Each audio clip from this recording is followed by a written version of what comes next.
Hello. Well, it's quiet here today in the top secret missing episodes vault, so while I was sat here surrounded by some of our precious items, here's some missing Callan, look. And just on the desk over there's some Top of the Pops. On the shelf there's episode 1202 of Coronation Street. But you're interested in Doctor Who, of course, so just down here is this can. It's made of plastic, but this can is the Web of Fear Part 3, for instance, specially imported. Look, it's nice, isn't it? Anyway, while I was sat here, I thought you might like to hear about some of the correspondence we get on an almost daily basis. So let's open some letters, and here's the first one. Knife goes under the hood. There we go. And here we are. Okay. Dear The Missing Episodes Podcast, love your work. Why don't you put out episodes more frequently? Yours, Chris Chibnall. Thanks, Chris, and back at you. Let's have a look at another one. Here we go. Letter number 2. And this is from Derek from the Secret Society of Missing Episodes Collectors. What's Derek got to say? Dear Tim, glad to hear you got hold of the myth makers. I knew the blackmail would work. Anyway, I write to you on an urgent matter. No one has seen or heard from Dave for weeks. Ian and I went round to his place and all the BBC stuff had gone. So had Dave. And there are rumours that the BBC are deploying new tactics for getting their missing television back. For God's sake, be careful, or your copy of the Highlanders will be back at the BBC in time for the 60th. Take care, Derek. Gosh. Wow, poor old Dave. No, I'll be fine. There's no way anyone's getting into this vault. Alright, next up. Oh, it's a little package. And, there's a letter inside and a cassette. Dear The Missing Episodes Podcast, please take time to play this cassette. It will be worth your while. Signed, the BBC. Oh, that's nice. Here we go then. Let's just stop this rubbish. Right.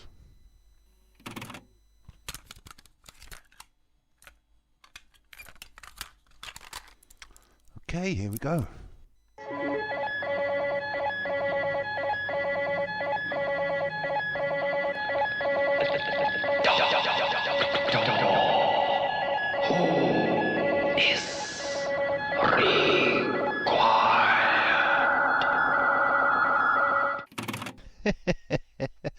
Oh dear. Nice try, guys. What was I doing? I was letters, podcast. Oh, I was going to take all my missing episodes back to the BBC.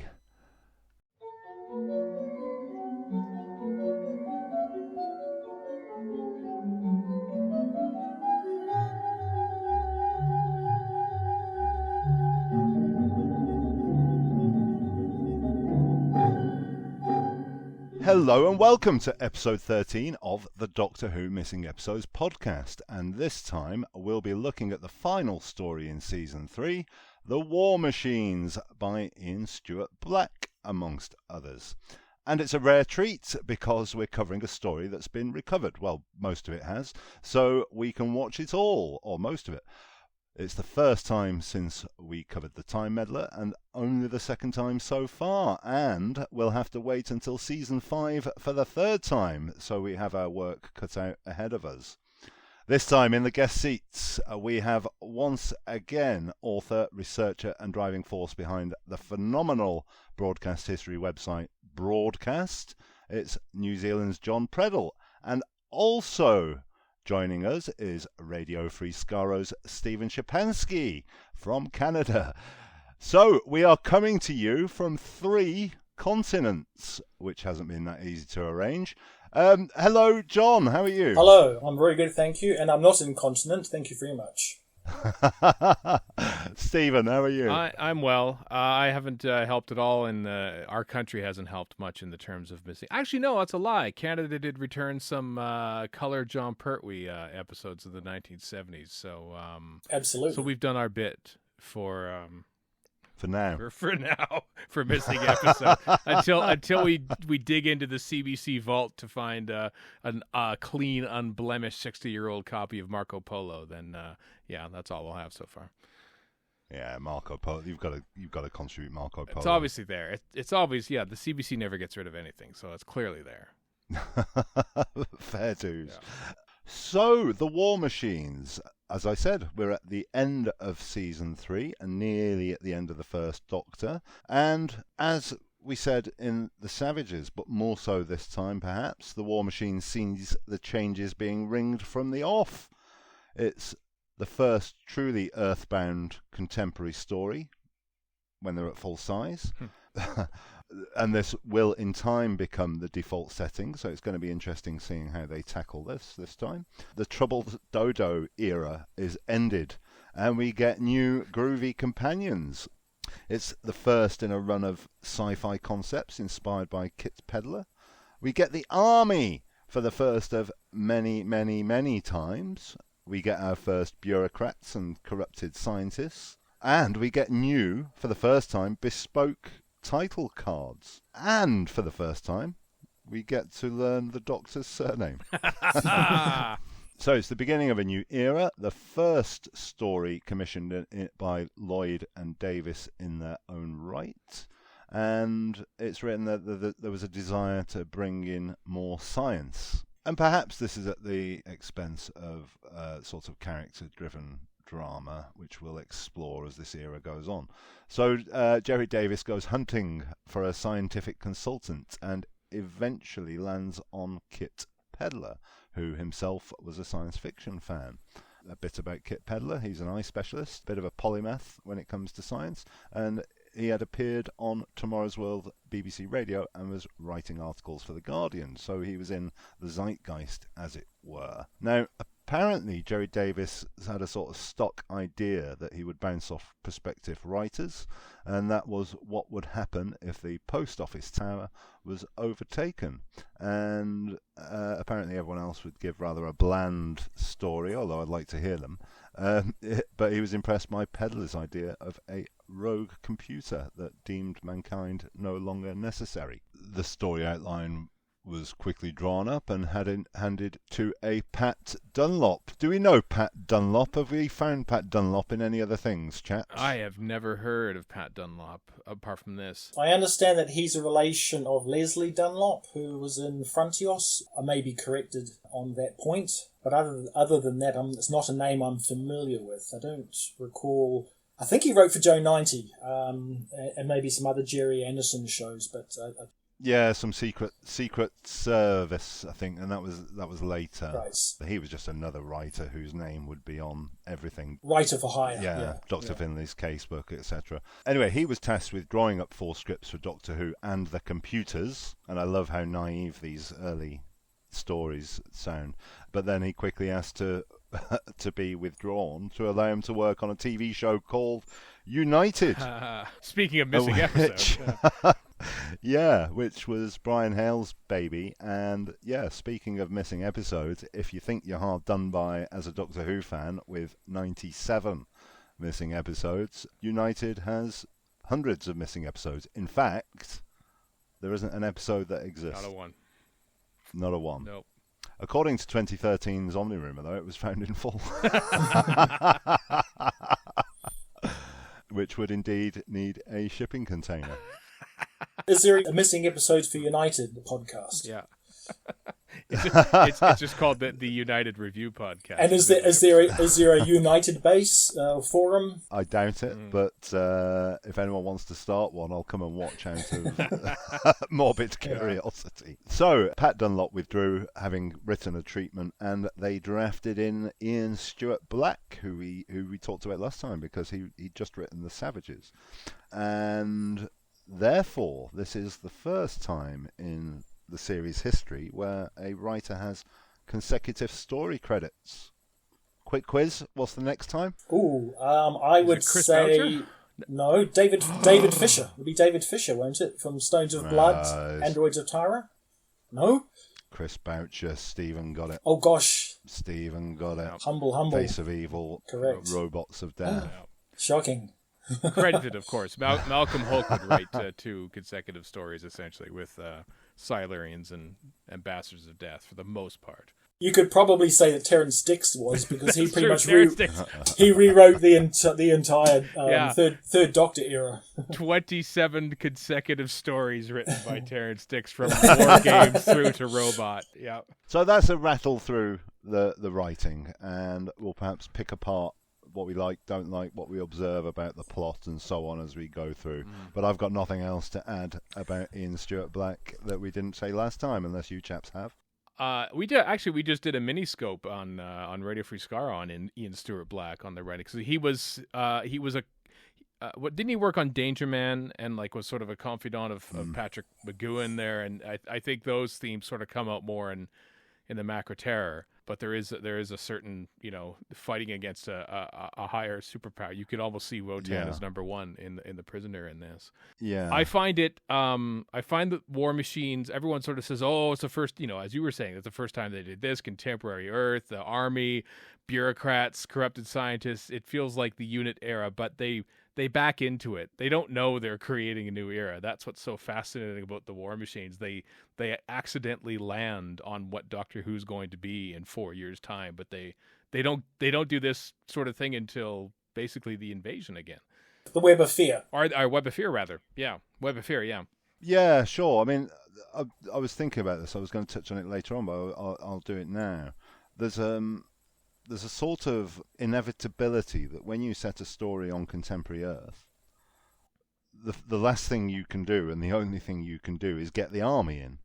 And if you don't include the army when these threats are taking over London or Wales or wherever, you have to wonder where they are. So it just becomes an inevitable conclusion of setting a story against an alien menace on Earth. Or either the army or the police, because the Faceless Ones is sort of in that same sort of genre ilk, where there is a military presence, but the police are there more so in terms of some sort of officialdom. Yeah. Sure, but they even work through that problem in this story. Sir Charles is on the phone to the minister, presumably, and says, "We'll send the police in." Oh, the police can't handle it. Oh, we'll have to get the army. So they race to that conclusion. And the reason why the police are unable to assist is because they're at Gatwick dealing with the chameleons. Because remember that the War Machines and the Faceless Ones are taking place pretty much contemporaneously. Correct. The most consequential day in Doctor Who history is July 16th. And that's why, is that why the Doctor can sense, Doctor Who can sense the Daleks when he lands? That's right, yes. Well, the Doctor is saying that he can sense the Daleks, and the Daleks are, meanwhile, setting up their time machine trap in Waterfield's antique shop. Yeah, sure. On July 16th. And if you're looking at a meta thing, in Heather Hartnell's diary on July 16th, 1966, she writes, William Hartnell has decided to give up Doctor Who. So, like, everything is happening around that exact date in history. So people keep saying, let's go back to, November 23rd. No. It's July 16th. We've been getting it wrong the whole time. Fantastic.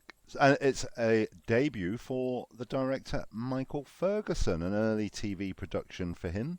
The first of 4 Doctor Who's. The Seeds of Death, The Ambassadors of Death, and The Claws of Axos. And, he'd go on to be considered as an accomplished TV director, and certainly an accomplished director of Doctor Who. It's not his first association with Doctor Who, of course, because he was a production assistant, and if I remember correctly, he has the claim to fame of being the first Dalek. Yep. Holding the famous plunger that was glimpsed on camera at the end of the first episode of the first Dalek story.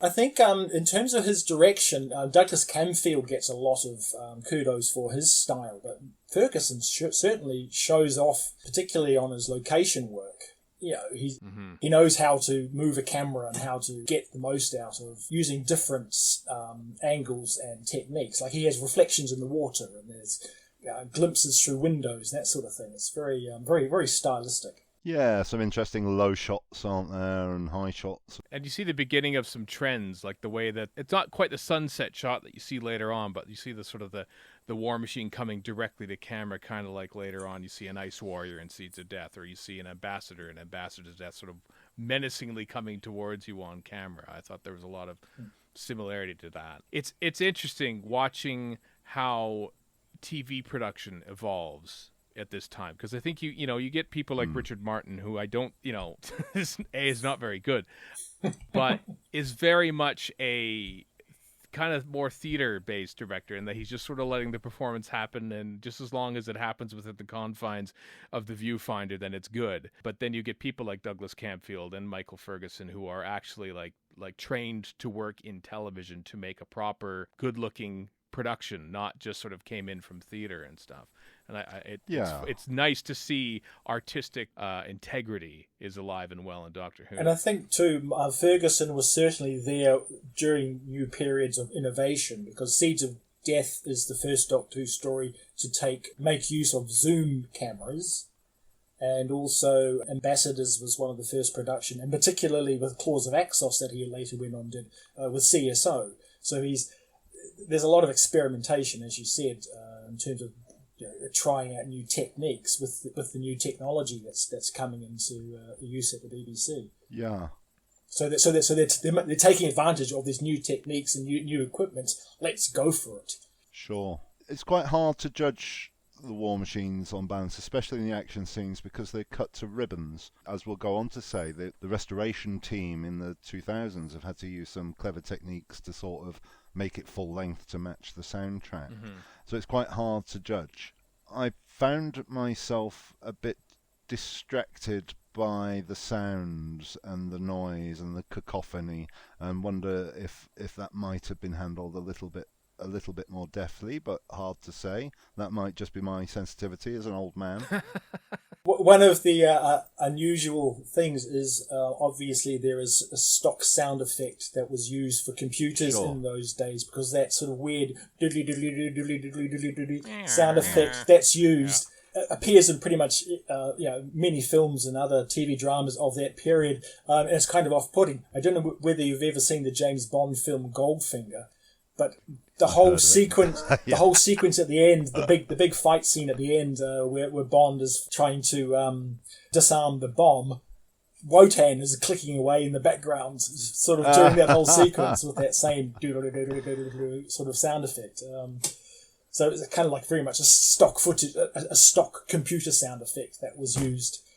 A complete sidebar, I was watching a film called I'm Alright Jack, which is a Peter Sellers comedy about industrial relations from, I think, 1959. And there's a bit there where Ian Carmichael has to go through a confectionery factory, and all the sound effects are from the first Dalek movie, which was very distracting. And, I got a bit distracted by the repetitiveness of this close-in shot, or was it a mid-shot, of the scientists and whatnot dictating proclamations into microphones all the time. And I know it was a budget saver, and it was to help cut the action and save money, but I just found myself wishing that had been done a little bit differently at times. But anyway, I say it's pretty good in terms of Ferguson to my taste. Yeah. A designer, it said Doctor Who debut for Ray London. Now, Ray London also went on to do The Crotons and The Mind of Evil, and my note just says he's got an eye for chonky machines. You kind of get the impression that he's trying to do the Daleks, but trying to make a new mark by creating a new sort of perhaps recurring, because those War Machine props are pretty big, and you kind of think, there was only one of them, I think. You kind of wonder if the BBC had a mind to perhaps reusing them for a later production, given the size and probably the expense.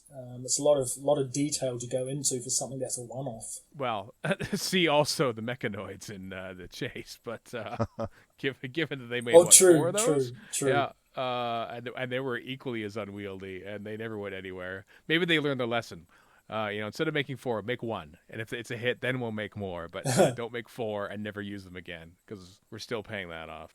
I used to be rather sceptical about the War Machine design, but this time I rather enjoyed it and found it to be rather formidable. They obviously broke the prop up into pieces, because in the Dominators, I think it is, when the Doctor and Jamie and Zoe go into the museum on the island, stuck up on the wall is a War Machine antenna. The square area that whole room in that set for the Dominators is filled with the cannibalized bits from previous stories.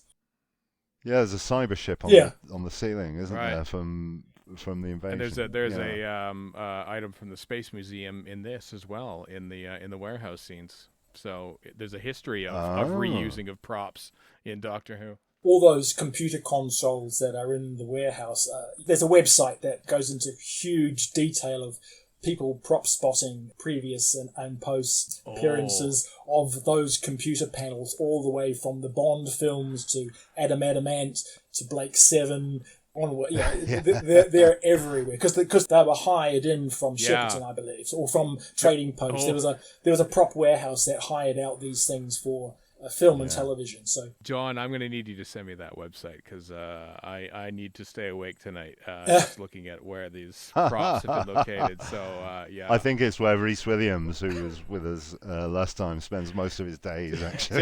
Desperate to see that site. Very complicated, the War Machine stuff, isn't it? So complicated. I've no idea how they operated it. All the moving parts, or whether they're on little motors. There's two people in them. You could tell because in the raw film rushes that we'll probably get to because those are discovered. One of them, there's a fire starts underneath, and you could see Gerald Taylor and his assistant open the door in the back and run out, and they both run out of the thing so they don't catch on fire. So there are two people in that thing as it's moving along. I assume one to propel it and one to do the arms and maybe even the little fire extinguisher. Yeah. One of them forgot to use the little caterpillar track because that's only working half the That's time, true. isn't it? You know, that thing on the front, I assume it's a caterpillar track. I think it's intended to sort of look like one, but whether they get away with it, I'm not too sure.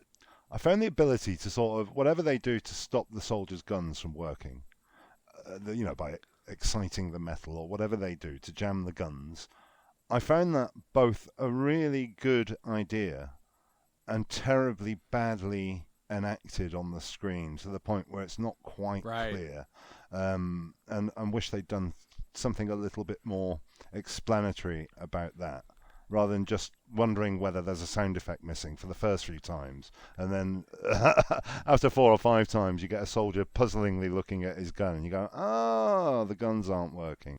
I know, it's almost like it's an afterthought, like they thought, actually we can't show all these machine guns going off at tea time on Saturday. Is there a way we can just not dub in the sound effects and have it that they don't work? Like, I don't think that's the case, but it feels like it would be the case because it sort of happens, as you say, there's a line about it. Oh, their guns don't work, but really they could say that. They could shoot 50 bullets at it and not have anything happen to the War Machine. And the soldier could say, our guns don't work. So just one further comment on the design. And I think it's a design problem, or a design and a director problem. I'd like to have seen a little bit more construction going on of the machines. I think there's one little bit of welding, but most of the time these machines are constructed purely through the efforts of people lifting boxes. So I just would have liked to have seen a little bit more construction going on. And there's also an unusual design thing here, is all the crates that presumably contain all the component parts for the various war machines are all labelled with the big Wotan W symbol. So it's not like they're doing this in under secret secrecy. It's almost like they're advertising the fact that these things are being made and are about to be launched onto London. And they superimpose this Wotan brand at the end of episode 1 as well. That's quite unusual, isn't it? Yeah. This is the threat. It's coming for you. I thought that was quite effective. Mm-hmm. Which is odd because there's actually a cut at the end of episode 1 because it ends. Originally, I think they shot it. You can see the from the reprise where Dodo said, she's just been hypnotized and says, "Well, we'll get Doctor Who. He's required." And then Dodo is apparently supposed to walk out, and then they cut that. But they cut from just a quick shot of Dodo turning to camera, and then they cut to that W, which is an interesting style. I don't think it was cut for time. It was cut for stylistic integrity, for effect. Yeah. Another unusual thing is that the way they pronounce Wotan, you think it starts with a V. And yet we're constantly seeing this W emblem flashing up everywhere. So you wonder if one of the actors went with it and then everyone was too nervous to correct it, or the writer wasn't present, or nobody had a clue. Yeah, it's quite distracting, the wotan, the Scandinavian thing. Yeah, sure. As John said, there's no stock music in this. There's no specially composed music. It's all done through effects. Which, it does get a bit of a theme, though, doesn't it? The musicality of the sound effects has a bit of a melody running through it. there is that, so the drum roll brrr, with the cymbals. Yeah. Which I kind of wonder whether that's something that Michael Ferguson, maybe it's like one of his stock and trade sort of things, because when he did the Ambassadors of Death, when the credits for that come up, you've got the Ambassadors of Death. It's kind of like it's maybe it's something which he specifically wanted to do as the director, to incorporate sound effects into the titles. I mean, he does special titles for 3 of his 4 Doctor Who stories. The Seas of Death with the big planet intro, then of course the Ambassadors playing of Death, which is my favorite because I think it's a very efficient way of reintroducing the cliffhanger. It's fascinating to think about how there wasn't quite a house style about how to do the opening and closing titles. They were director's prerogative. If you wanted to do it this way, the producer wasn't going to say no. You know, they did the massacre. They had the shots over that still artwork of Paris, and sometimes there were closing credit shots, true. like in Mythmakers, over the shot of the horse, and allegedly, and that's true. Yeah. It becomes more of a thing under this era, and it's certainly the first break away from the grotesque 1-3 font. This has got the computer bubble writing on it, and they go to more of an effort with, presumably not the smugglers, but certainly the 10th planet. Interesting.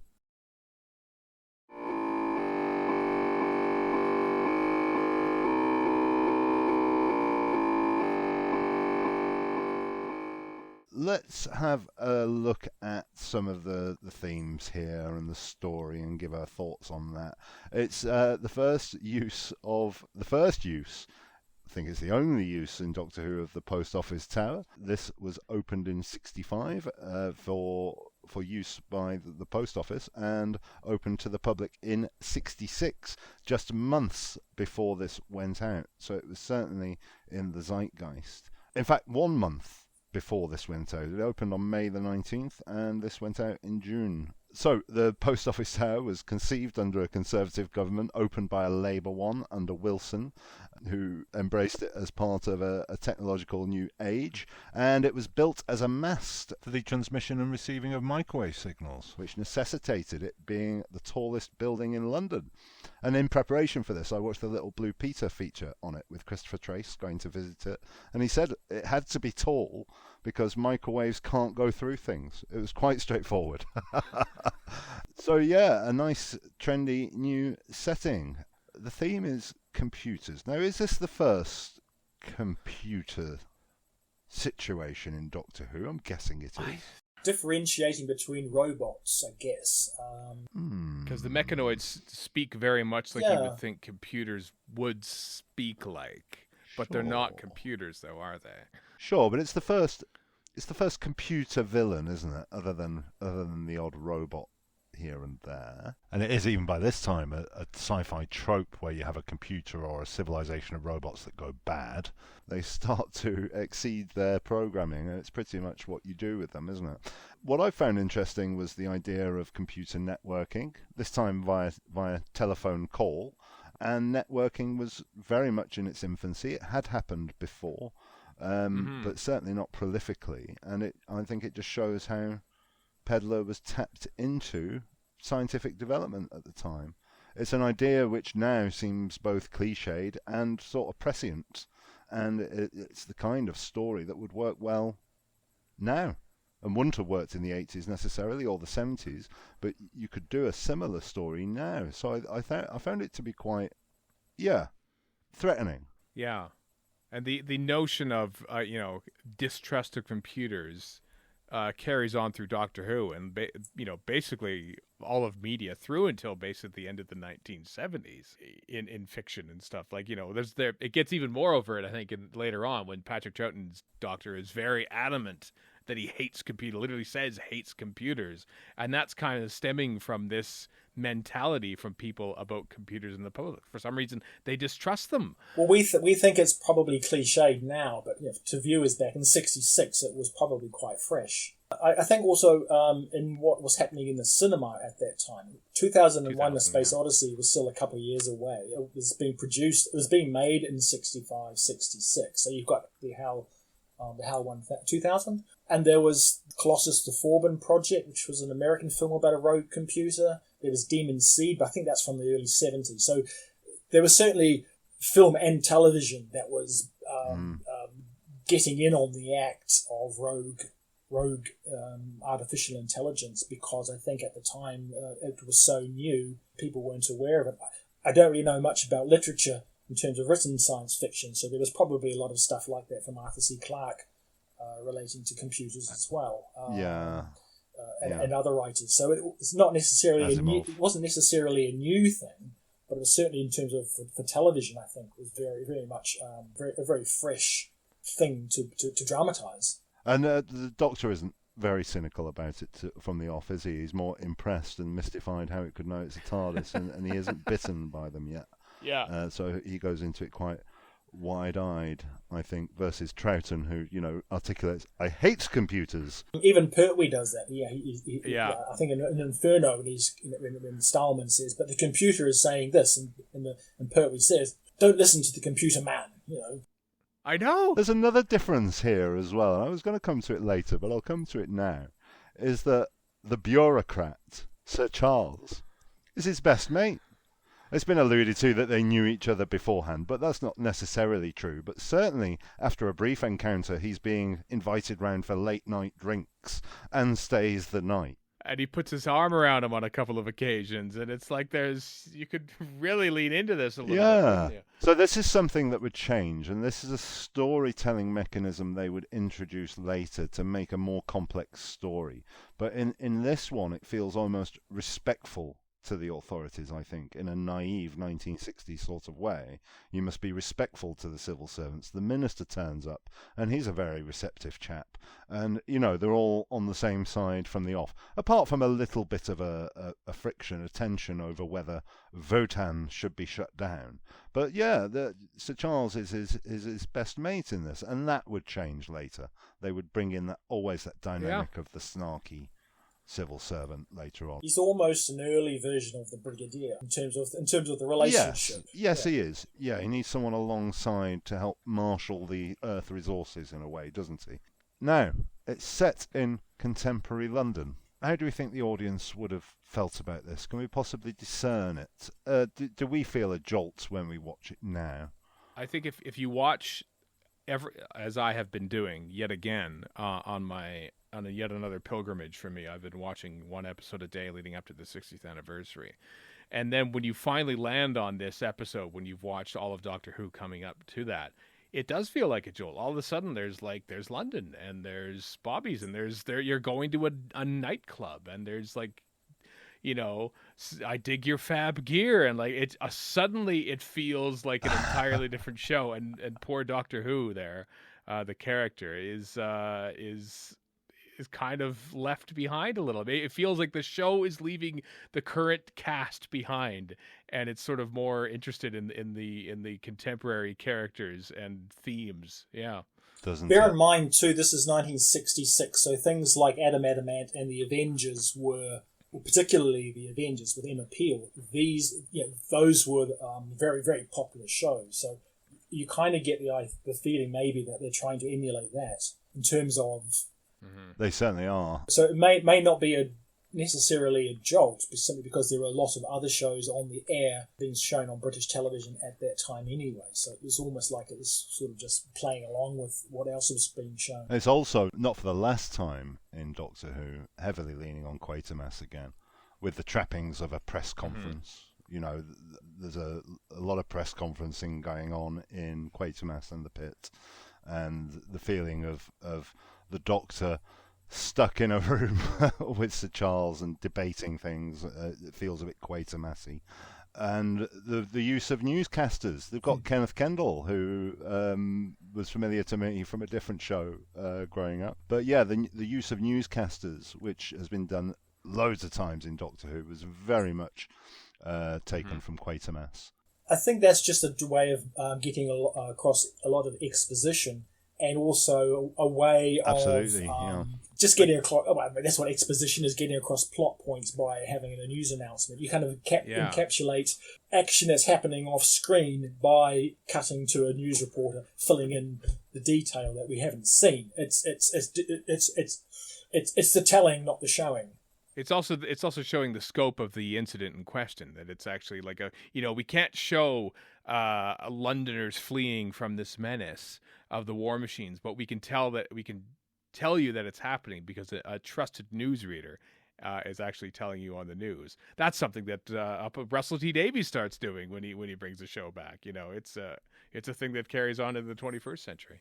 And it also, it's got three purposes as well, because it also serves to anchor it in the now as well, by having a current newscaster on there, which again RTD would do. So it's been said elsewhere, and I think for both better and worse in some instances, it does feel a little bit like this new Lloyd and Davis team haven't quite got a handle on what Doctor Who has been, for better or worse. I get the impression with Davis is he doesn't know much about the show as a viewer, which is why he's brought in Kit Pedler.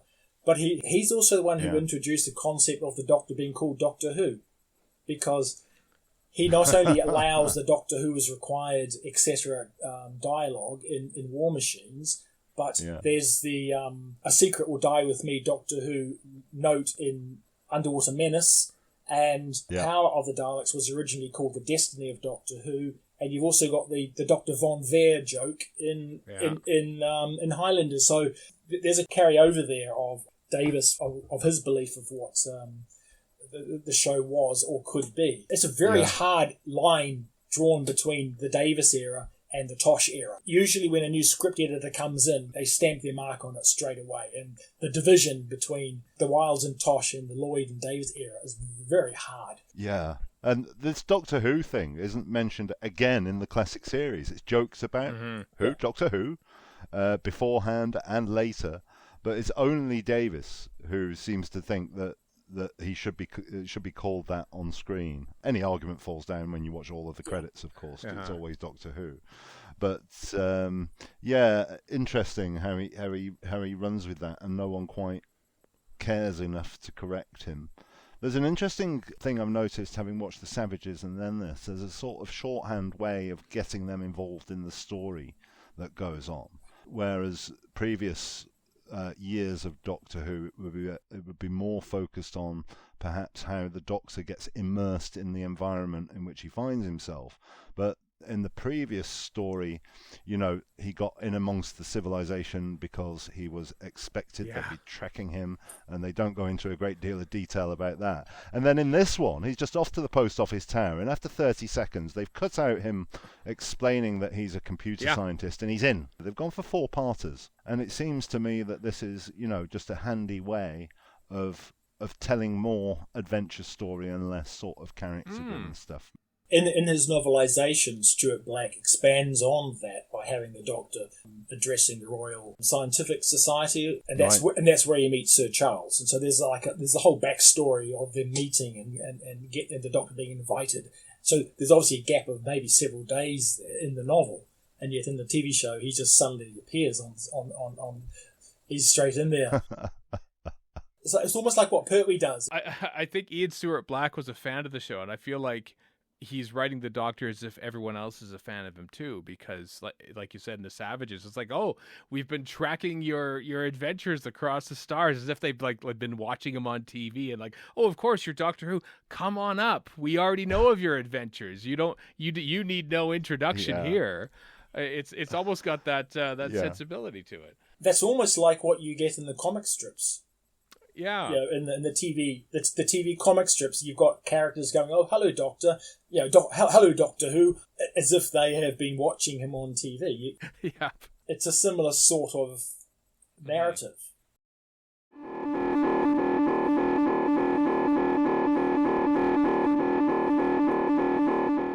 So let's have a talk about the characters and the performances, starting with the Doctor. Now, this episode neatly bookends season 3 in a rather unique way, in that he starts season 3 by eyeing up Marga up and down. You know, female. You know.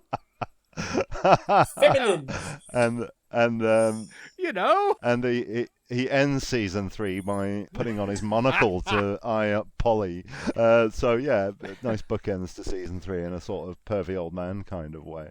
Although by the end he didn't give two hoots about Polly, did he? Ben was banging on about having to rescue her, and he just doesn't care. And what about poor old Dodo? Oh. Yeah, I know. We'll get to Dodo.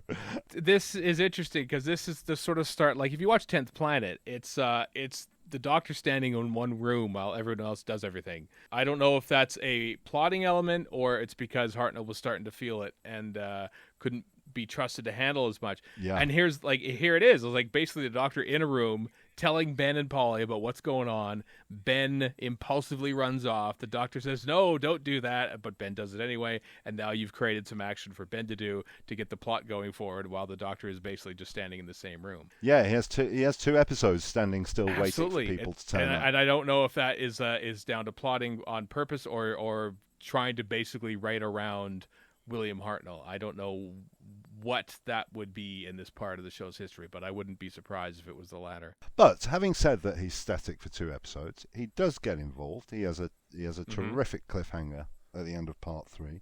And my usual criticism of Hartnell is that he tends to be not quite so good on the sci-fi stories. But I think he's on point in this. I think, well, I'm prejudiced because I think he's not going to sell the computer lines. You know, he talks about the program regimentator and this, that, and the other. But, you know, with a bit of magic with a screwdriver on the old radio antenna on the War Machine, he's talking about how the machine is programmed and he reprograms it. And I think he's pretty good. Yeah.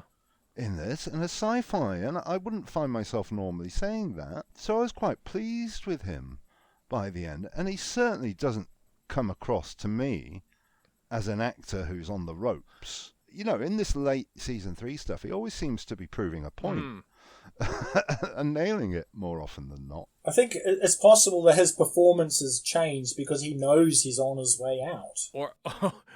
Or maybe he knows that he has won his war with the previous producer now, and so he's kind of like going through a bit of a victory lap. Yeah, maybe. Do we need comment that he looks like a well-known disc jockey? I don't think we do. That's a relic. That's a relic of a pastime. Yeah.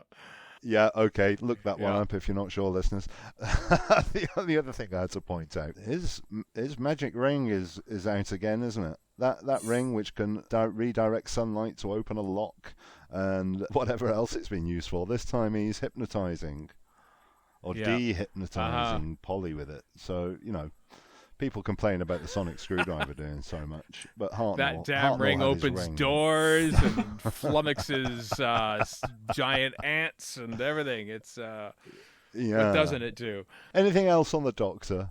I find him. You know what? I like how he isn't. He should be angry about the environment that he's in. Oh, you know, but he actually reacts kind of like, fab gear, how lovely. You know, he feels like he's kind of like he's doing his best to fit in. There is something delightful of seeing him walk into that nightclub and sort of like, here I am, ready at the nightclub. You know, just like enjoying his time in a nightclub. I would have never thought of Doctor Who.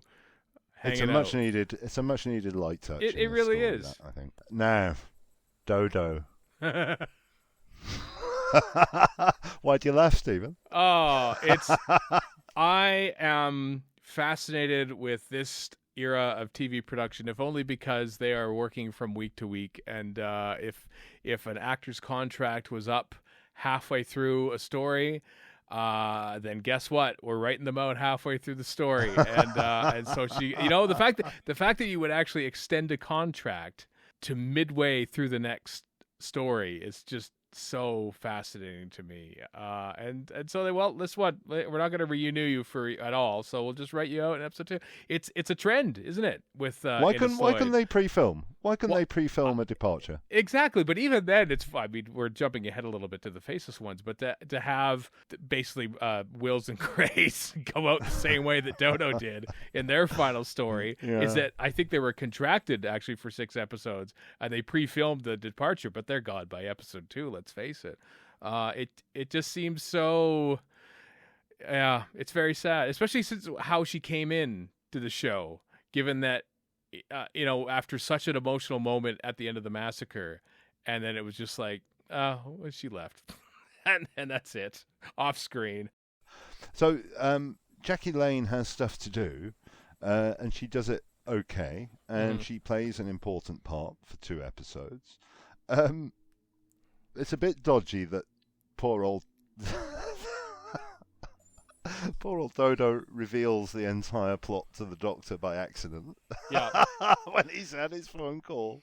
Yeah. But then the Doctor isn't sure what's going on, and he's so unsure that he for one moment considers this all could be a product of a malfunctioning telephone.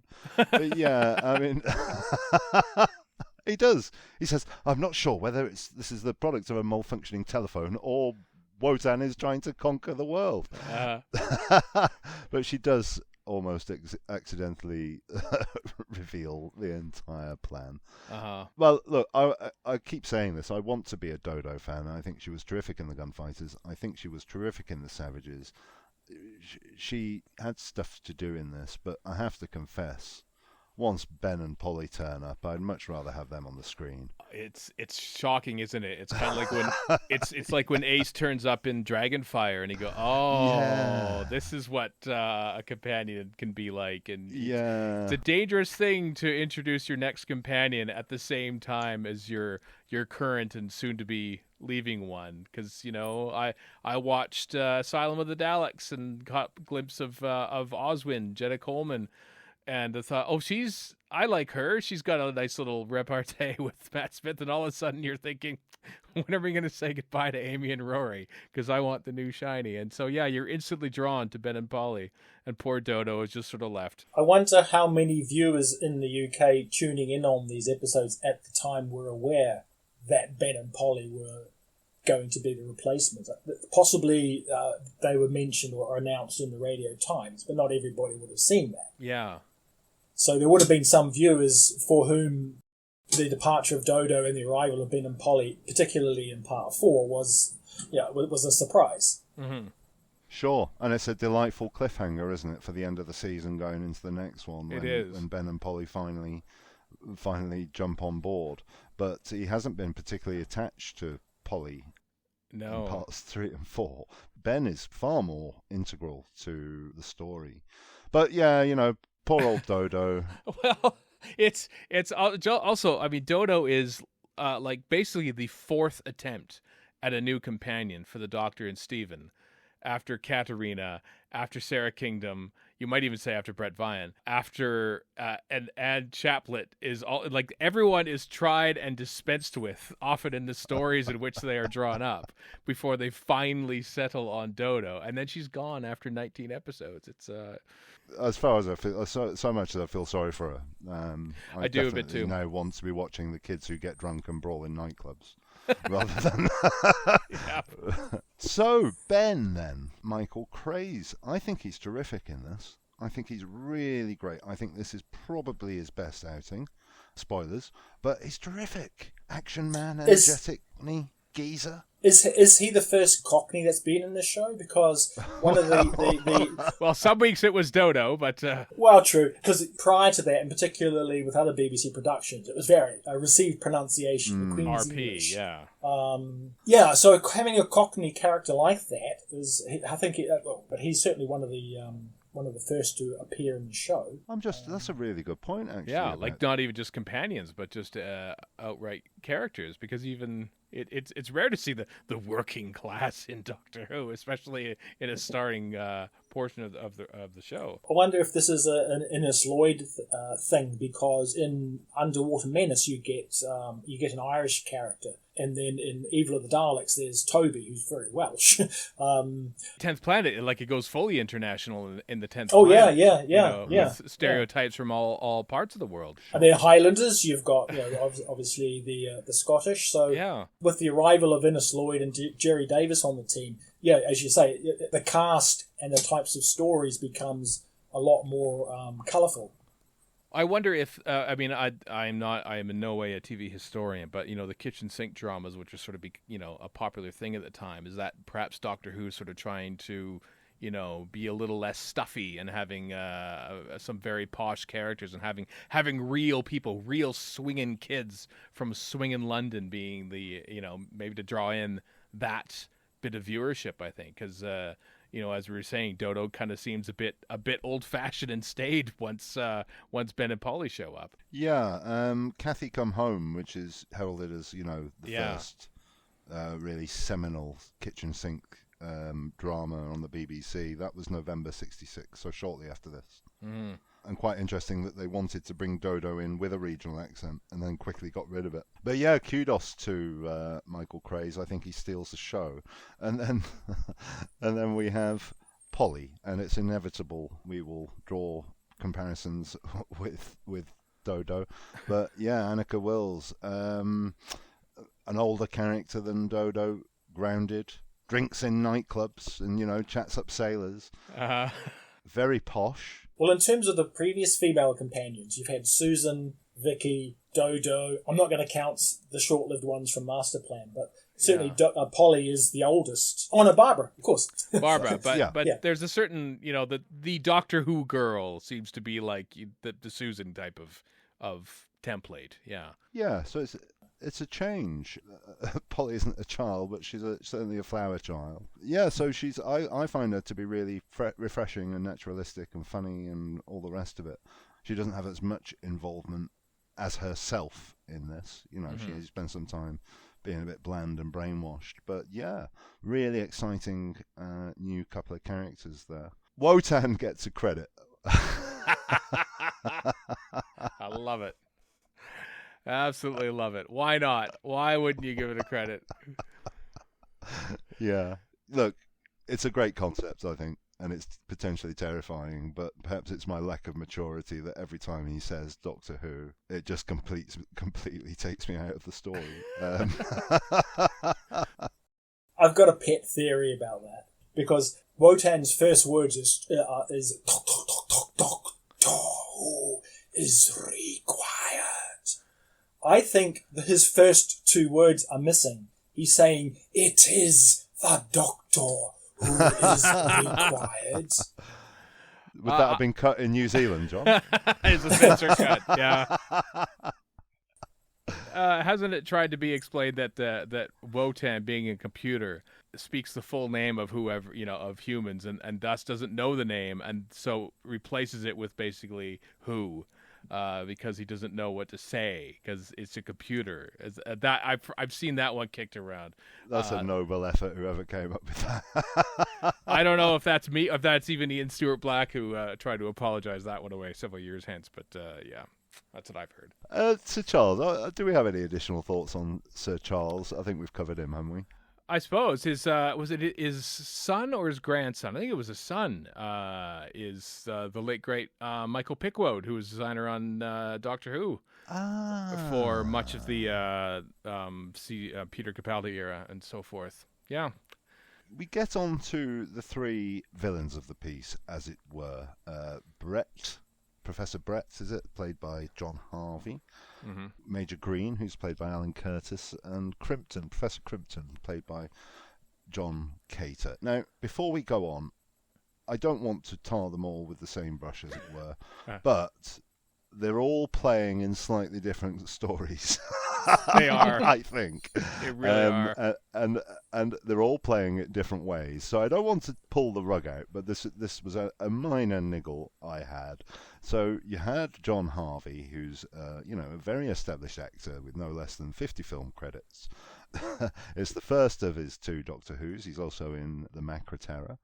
And I don't know, he didn't undergo much of a character transformation when he was taken over for me. I didn't find him very convincing as a computer scientist, and then I don't know, I just felt he was a bit miscast. He did okay.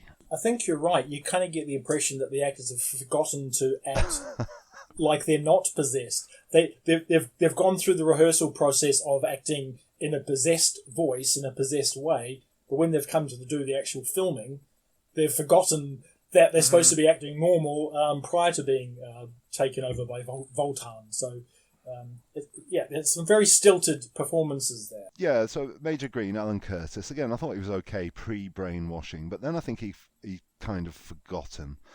And I apologise to everyone who loves the War Machines, but I got really tired of Green and Brett with their proclamations and instructions on the microphone. I just found it was a bit repetitive. I think it's one of those frustrating things about serialized television, though, because it's repetitive, but they've got to kind of like reinstate certain facts each episode, because there may be some viewers who haven't seen parts 1 and 2 who are tuning in for part 3, so they've kind of got to repeat a lot of the behind-the-scenes exposition to keep potentially new viewers up to speed with what's going on. Yeah, but John Cater as Crimpton gets a free pass from me because he's in I, Claudius.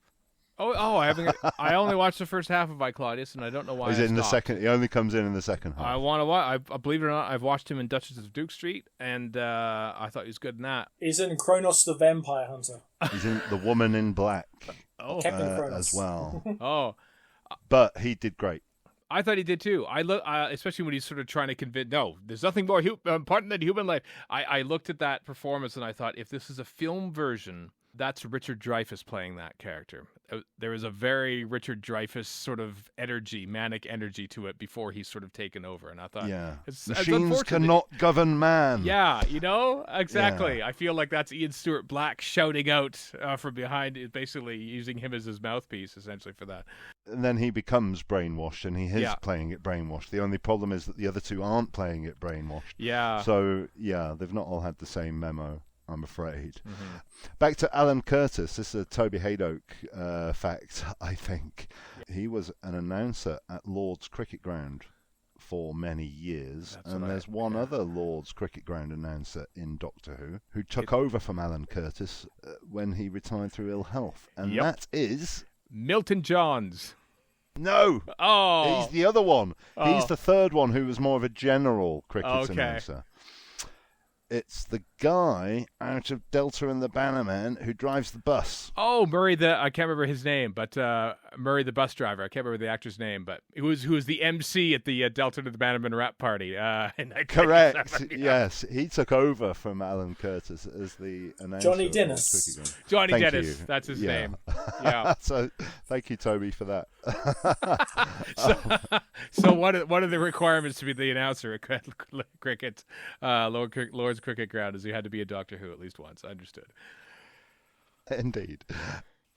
What do we think of that stuff with the homeless man, the hobo, the vagabond, the tramp?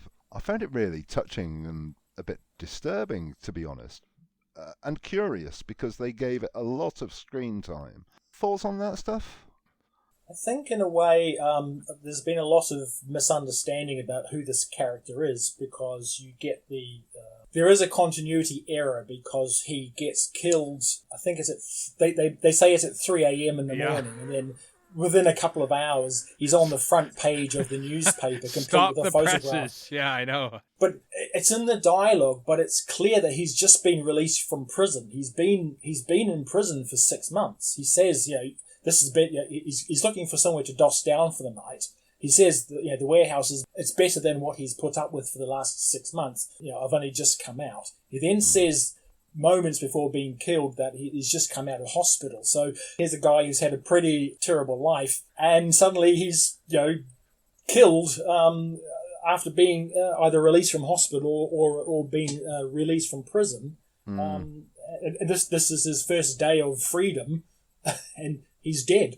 Gets repeated later on with a guy who's in the phone booth. I think it's just a way of showing that these machines are there just to wipe out people. There are several people who are killed by the machines, Yeah, including the guy who is just tested on, isn't he? He's just Yeah, going to stand in as front part of of the the machine. test. set So to it's kill, all yeah. kind of like, it's a way of showing the potential threat of what is about to be unleashed on London by showing these sympathetic characters who are just, literally wiped out as part of the overriding plot that's, taking place in London. Anyone else we want to pick out from this? I've got one. There is an absolute dead ringer for Sophia Loren in episode 1. I can't I can't help but spot her every time. I don't know who the actress is, but she's a background artist and she is a dead ringer to the point where if I was so inclined, I could probably convince people it was her.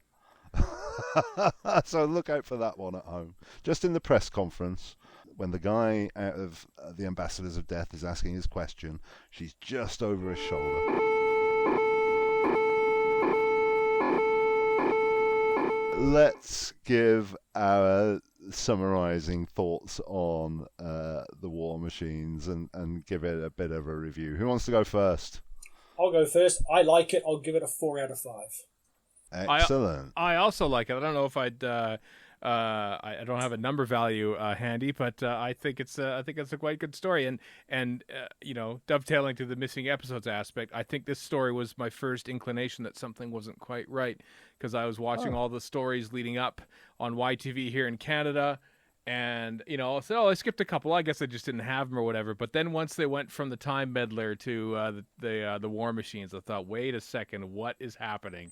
And then 4 days later, when they jumped from this to the Dominators, I thought, okay, I have to look something up because something's not right here. So, yeah, this was the canary in the coal mine that there were missing episodes of Doctor Who, and I first learned about it here.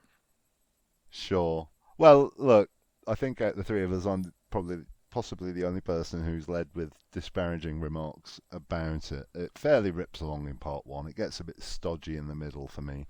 But while it's a confusing watch because so much is different and there are various distracting things, I really enjoyed it this time. I really did. Oh, good. Looking at it through the lens of having to talk about it and, it being far easier to find things to disparage than to enjoy and talk about them, I really enjoyed it. And I have a better understanding now of why it's a bit of a fan favourite. And I think it always does well, doesn't it? People always speak of it very highly. And I've got to love it a little bit more this time. So that's all good. Well done, the War Machines.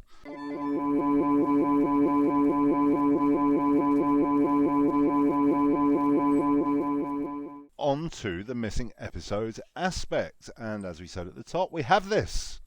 It was an early, inverted commas, complete recovery. And not only that, but multiple copies of one episode 2, have been found. It's funny how that happens. We had multiple copies of episode 2 of The Time Meddler as well. And when we view the War Machines now, we're seeing a patchwork quilt of different sources that the restoration team have cobbled together, or stitched together if it's a quilt. You can't cobble a quilt. So we have 4 episodes found overseas, albeit they've been edited. A copy of episode 2, which originated in Australia and is indeed the first recovered missing episode if you start counting from 1978. And there's a clip that was found off Blue Peter, which replaced a missing section on episode 4. There's Damien Shanahan's censor clips, which we used. And they also have the original 35mm film inserts. And we're also watching some restoration team inventions to fill the gaps, such as cuts to wotan and reverse filmed and all sorts of tricks. And all of this is underpinned because we are ever so lucky to have Graham Strong's soundtrack. So when you watch The War Machines, you're in fact watching quite the work of art. And I'd forgotten on reviewing it this time on the DVD, there's a really good feature called Wotan Production Line? Wotan Assembly is what it's called. Wotan Assembly, thank you, Stephen, about how it was all put together. which is an unusual thing for a Doctor Who DVD to talk about the restoration so much. But that's great to dig out and have a look. So we're going to talk about some aspects of this. It is still partially missing. There's a few substantial cuts from episode 3 still missing, and a few seconds from episode 4, and we'll get on to why that is. So, in the time-honoured tradition, I think the way we should tackle this is through talking about what happened to copies of this story after it was broadcast. So, the BBC retained the videotapes for a few years and wiped them. They're gone. But, as we said so often, copies were made onto 16mm film prints, which were then used for broadcast in overseas countries, and very often one broadcaster would bicycle a print onto another broadcaster, and so on. And sometimes we're very lucky that these prints show up. So we're very lucky to have on this episode the man who knows more about this than anybody else, because he writes all about it on his brilliant website. So I will provide the very bare basics, and hopefully John, with some witty interventions from Stephen, can nurse us through this. Right, first out of the blocks as ever, The War Machines is sold to Australia, where it is broadcast in April 1967. And as I've said so often before, we'll have an in-depth look at Australia at some point in the future, because it needs addressing and it's a beast, but there is no time sufficient on any episode by itself to deal with it. So, John, the recovery of episode 2 comes from Australia in 1978. Tell us about it. Just to put it into context, the ABC was offered the War Machines through the BBC's office in Sydney on the 20th of September of 1966. So that's really shortly after the broadcast, isn't it? That's right. It's usually quite quick. Yeah. And so the ABC duly accepted the offer and requested that the film prints be sent over to go through the usual assessment process. Now, curiously, episodes 1, 3 and 4 were sent together, but episode 2 was sent on a different flight. Right. I'm not quite sure why. I think it's possible that there may have been a delay in the tele-recording or getting the film print ready, so episodes 1, 3 and 4 were dispatched as soon as they could. Part 2 followed later on. All 4 episodes were then duly viewed by the censor on the 31st of January of 1967. So there's a sizable gap there of 3 or 4 months between acceptance and the processing of the film through the ABC's system. Which is not unheard of. We've seen there are lots of other examples of the time involved between. Is this all a knock on from them having to wait till they could all sit down to watch Dalek's Master Plan? Well, maybe yes and no. But anyway, so all 4 films were viewed by the censor and also by the ABC's own film. The ABC had a film assessor whose job was to just check the entertainment value and also the technical quality of the film prints. During the viewing session of part 2, it was noticed that it was very badly scratched. The film assessor's report exists, and it says in it that part 2 has very intermittent, fine and deep scratches during the first 10 minutes. So what happened at that point is that film was deemed unsuitable for broadcast, and a replacement was obtained. This scratched version of part 2 was stuck aside for disposal. So part 2 was the one that they didn't send in the first place. That's right. I think that's a coincidence. Unless the reason why it was delayed was because the BBC was aware it was scratched, and they may have sent it in error, perhaps. I don't know. But anyway. Yeah, I would almost think that it was like a reverse. Like it was, they sent another version of part 2 to replace the scratched version, and that. But I haven't seen the paperwork. But that's what actually that could be the case. They may have sent part 2 on its own. Part 2 arrived. So basically, the ABC received two prints of part 2. But the one that the censor viewed and the film assessor viewed first was the scratched one. Yeah. This is in the report that it still exists. So that's the film print that was junked. It was supposed to be incinerated, but somehow got salvaged and ended up in the possession of a film collector by the name of David G. So the film print that he has got is not a broadcast print. It was never broadcast because it was junked before it got to that stage. And David G also had some other episodes, didn't he? The Chase? That's right. He had a print of The Chase Part 1. That was junked for the same reason. It was badly scratched. He had the Faceless Ones Part 1, which I'm not quite sure why or how that one ended up getting out in the wild, because that definitely is a broadcast print, because it's got bits missing from it that were cut by the censor. So I'm not really sure how or why those three ended up being thrown away together, but certainly The Chase Part 1 and The War Machines Part 2 that David G ended up possessing were these rejected scratched prints. When you read the write-up on the restoration team's website, where they go through the restoration process, the fact that Part 2 that was salvaged from David G, they make the comment that it's got some very, very bad scratching on it, which required patching. But luckily the print that was later salvaged from Nigeria wasn't scratched. So David G's copy was surplus to requirements, other than being able to patch the scenes from that were missing from the Nigerian prints. But we're getting ahead of ourselves a bit here, I think. But anyway, the Australian censors wanted cuts made to parts 3 and 4. Specifically, comments about human beings who break down will be eliminated. A shot of a man being clubbed to the neck and falling down. Some scenes of the War Machines blasting people with its gun. Half the hand-to-hand combat fighting in the warehouse wanted to be deleted. But all those scenes were then removed by the censor from parts 3 and 4. More or less than New Zealand. Well, yeah. Ironically or coincidentally, 2 of the edits that were made by the Australian censor were also subsequently made by the New Zealand censor of the same footage. Right. Potentially for the same reason. I think some of the battling, the fighting, and the soldiers screaming was probably a bit too much for the censor to handle. They just thought that audiences wouldn't like all the screaming. It was a standard thing of the Australian censors to pick out, and also the New Zealand censors, sequences of women screaming.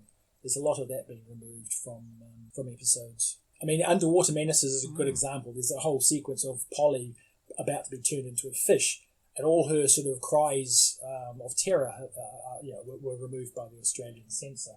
So once episodes 3 and 4 from the Australian prints were edited and a replacement for part 2 was received, the 4 episodes duly went on its voyage around the various centres to be screened for the first time and then subsequently repeated. Yeah. Okay, and then... Yeah, and then the films were put into storage, awaiting subsequent either repeating or disposal instructions. Since the Australian prints are not included in that big consignment of returns from 1975, I think the logical conclusion is that they had been probably destroyed prior to that date, sometime around 72, 73 perhaps. Because by that point, that was the episode had a 7-year sales period. So that was 66 through to 73. So by 73, 74, the BBC was actively looking at getting episodes were no longer deemed sellable. So they were getting them either returned for destruction or being destroyed on site by the TV stations that still had them. So, as ever, Australia is a dead end, but other prints are sent around the world. So Barbados screened in May 68, Zambia in September 68, and then New Zealand get a fresh set of prints, their own prints, and screen in June 69. Anything to say on New Zealand, John? Well, I'll just go back one step here. So it's clear that Australia got its own set of prints and that stayed in Australia, which means Barbados would have then got the second set of prints.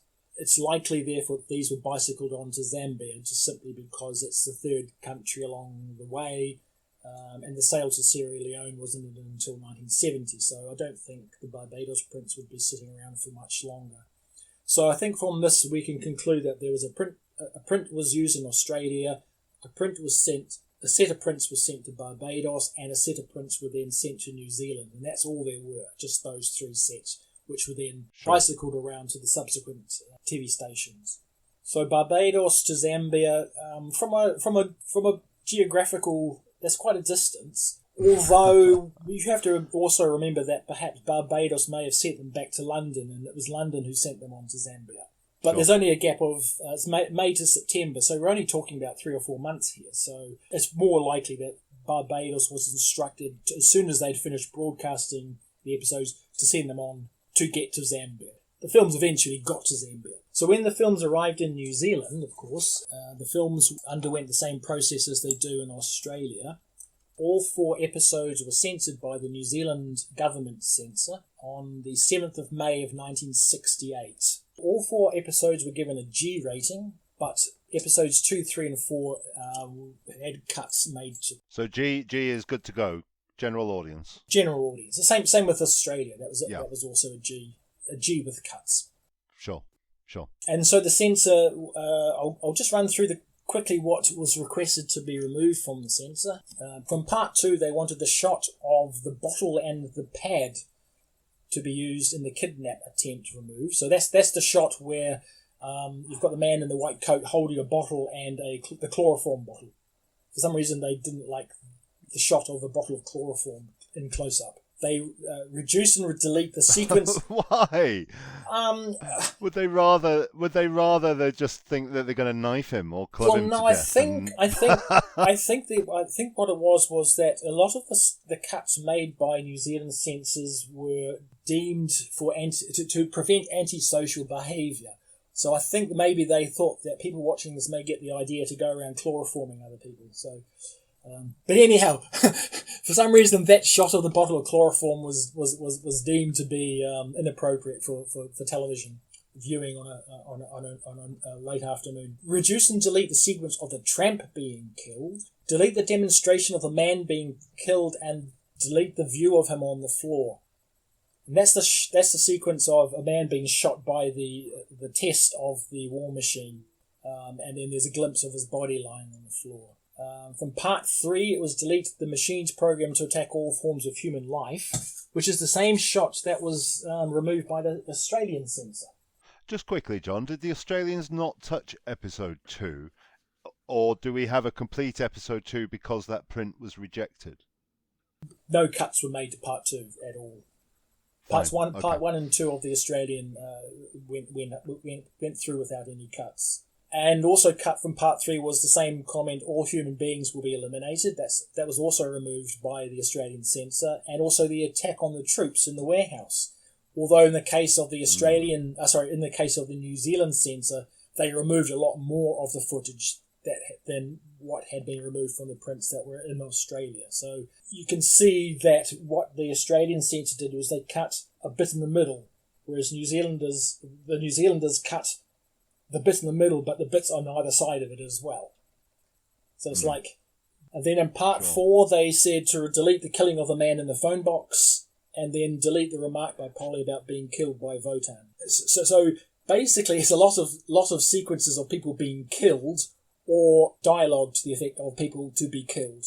So the films then were screened on a regional basis around New Zealand in the 4 centres, and then after that, they sat on a shelf for several years to await subsequent instruction as to what is to be done with them. One interesting thing about the attack on the troops in the warehouse is that the telesnaps that John Cura took of the episode, there's actually 2 shots that he took during his photo session where he's actually managed to preserve 2 frames of images that are from this deleted sequence. Fantastic.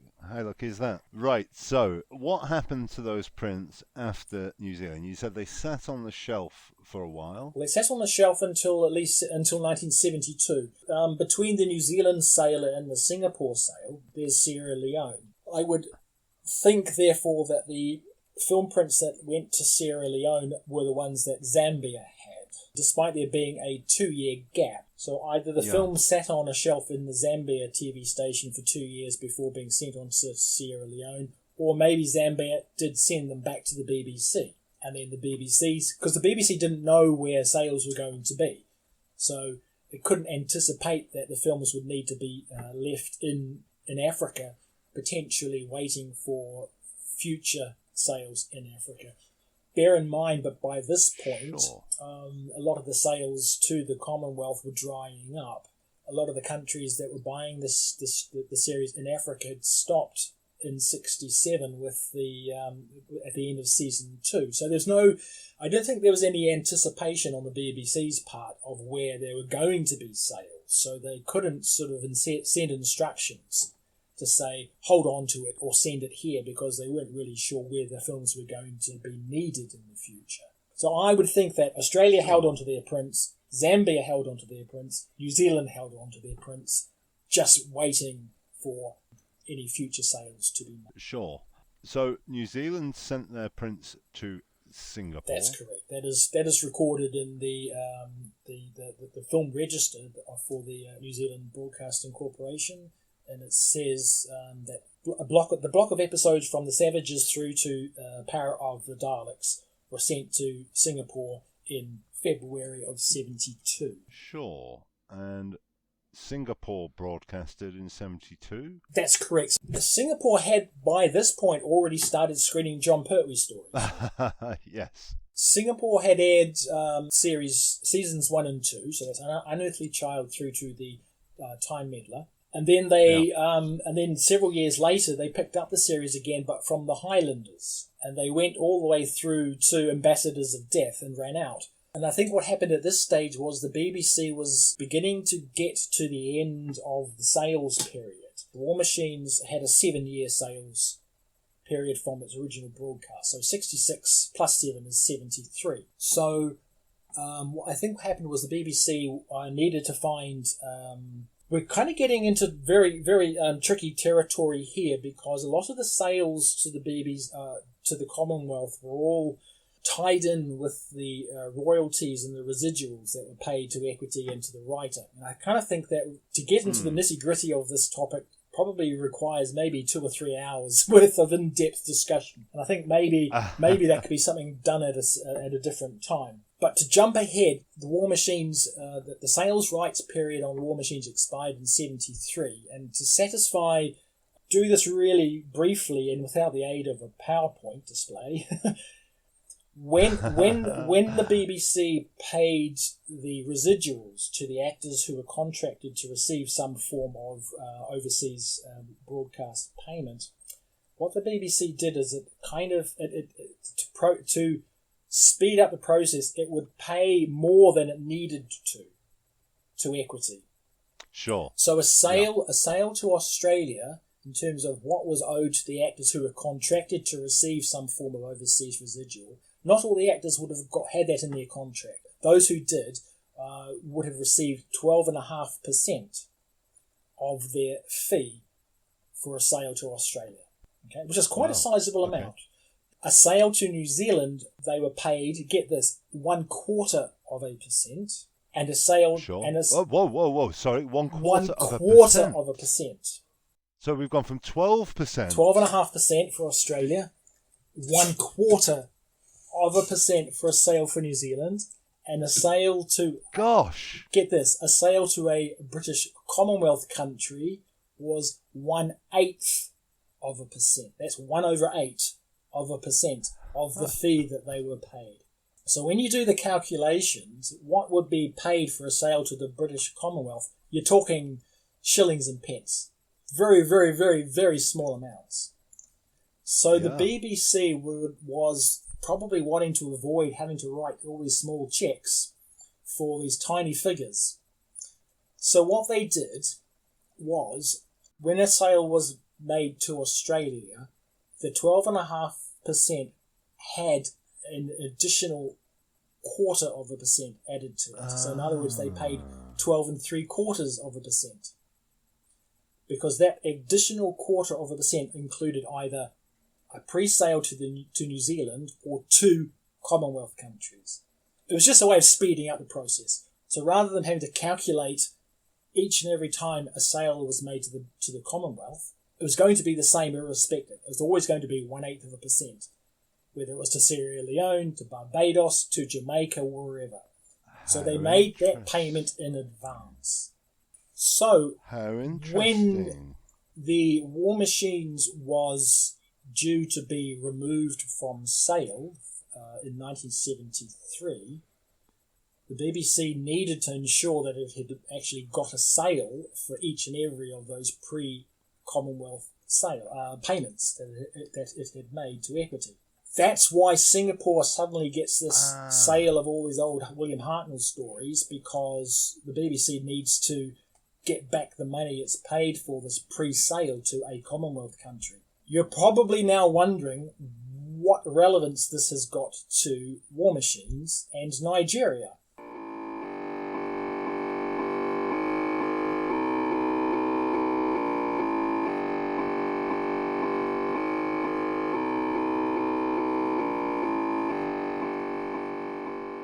So to fill in the gap, why was the War Machine sold to Nigeria when technically the sale to Singapore satisfied the third Commonwealth sale? It's because the Gunfighters wasn't sold to New Zealand. Okay. What? When New Zealand bought that run of stories, so we're talking Galaxy 4 through to The Smugglers, but with 10th Planet and Power of the Daleks attached to it. When New Zealand bought the sale, the BBC paid the 0.25% for the sale to New Zealand, plus the sale to Sierra Leone, plus 0.125% for a future British Commonwealth sale. But the problem is that New Zealand never bought the Gunfighters, so that 1/4 plus 1/8 plus 1/8 was never made. So when the BBC sold the Gunfighters to Sierra Leone and the back catalogue sale of the Gunfighters to Singapore, they hadn't actually paid for them. So what they did was they made a payment for those 3 Commonwealth countries, but then somebody probably thought, hang on, we haven't sold this to New Zealand. Why are we making a payment for New Zealand? Long story short, they needed to make another Commonwealth sale of a story somewhere along the line to balance the books. And that's why the War Machines were sold to Nigeria as a one-off. You're probably wondering why Gunfighters wasn't sold, because technically that's the story that should have been, because that's the one that caused all the problems. Now I'm thinking perhaps they couldn't find a copy of the Gunfighters to send to Nigeria. So I'm also wondering why the War Machines are not the Ark, or whatever. Well, I kind of wonder whether perhaps the War Machines was the replacement simply because they could get that from New Zealand. I think that the sale to Nigeria of the War Machines, plus the Time Meddler, plus the Web Planet, as they did, was all because of a cock-up along the way of balancing the books for sales to Commonwealth countries that were paid for in advance that didn't actually take place. We can go into more detail about this later on. So New Zealand didn't air the That's Web Planet. correct, but Bill Strutton got paid for a sale of the Web Planet to New Zealand. And so that's got a free. Likewise, Ethiopia screened Unearthly Child up to and through to the Chase, but never screened the Time Meddler. And yet there's a sale for Ethiopia there's a sale of the Time Meddler due for a Commonwealth country because of it not being sold in Ethiopia. Bear in mind that Ethiopia is not actually a Commonwealth country. It fits into the sale to the rest of the world is also 1/8%. Okay, so I'm probably confusing the hell out of you here, but the sale of those 3 stories to Midwestern Nigeria was to make up for missing 1/8% sale payments that had been made for equity in advance. It's kind of like if when they made Planet of Giants as a 4-parter, but cut it down to 3, they were still owing the BBC an episode. and thus Mission to the Unknown was born at the end of the production block, and that's essentially what's going on here. Is that basically, wait a second, we need something. You got to send us something to complete the deal, and that something just now did it just happen to be the War Machines? Why was that? Look, I don't know. There's various factors to keep in mind here. If Singapore was the last destination for the prints that New Zealand had, Singapore may have been instructed to start destroying the films or to send them back to the BBC. Australia's prints were probably already gone by that point. As I mentioned before, they were probably destroyed around 73, 74. So if we assume that the Australia prints were gone by this point, Sierra Leone would have had its copies of those episodes, presumably. I mean, Phil Morris has said they didn't return their films until 74. So you do wonder why the film prints, if Sierra Leone still had them, why couldn't they just send them across to Nigeria? Look at a map. They're pretty much beside each other. I kind of wonder whether War Machines was the default simply because those were the 4 episodes that still existed for a 4-part story. If Singapore had started to junk all theirs by then, and I kind of wonder, I think that the episodes of 1, 2, and 3 of the 10th Planet that exist today are the Singapore prints. So if Singapore's print of Part 4 was gone by this point, I just think that the War Machines was chosen by default just simply because it was the 1 4-part story that they still had all 4 episodes of that they could send to Nigeria at such short notice. Just to recap, did they make new film prints for those Nigeria sale? No, because the Time Meddler prints were sent from New Zealand. That's recorded in the New Zealand traffic records. We don't quite know where the Web Planet film prints came from, but the New Zealand did have a copy of the Web Planet. It just never screened it because it was given a Y rating. Right. But there's no note in the traffic records, the NZBC traffic records, of what happened to the prints of the Web Planet. So it's possible that the film prints that were sent to Nigeria did come from were sent from New Zealand as well, because it's hard to figure out where else they would have come from. The BBC certainly wouldn't have been striking a brand fresh prints of fresh prints of the Web Planet to supply to Nigeria if they're only going to be getting a 1/8% back for it.